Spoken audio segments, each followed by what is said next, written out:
Hello friends, welcome to my YouTube channel. So today in this video I am going to show you how to create the photo collage on this device. So in this device you will get one application shortcuts, right?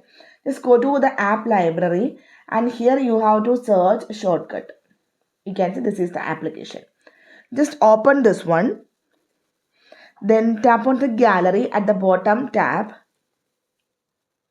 Then here we need to search photo grid.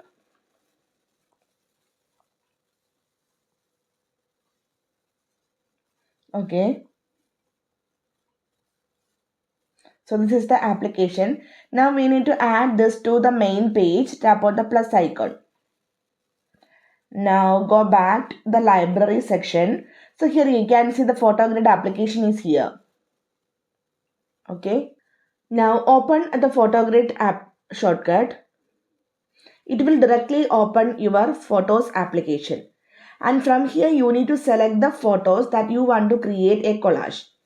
So simply here I am going to select these photos 1, 2, 3, 4, 5, 6. I selected 6 photos and after this one, after selection of the photos, tap on the tick symbol on the top right side. Yeah, now you can see successfully it create the photo collage. So simply in this way we can create the photo collage on this device. I hope you guys enjoyed this video. Thank you for watching. Thank you. Bye-bye.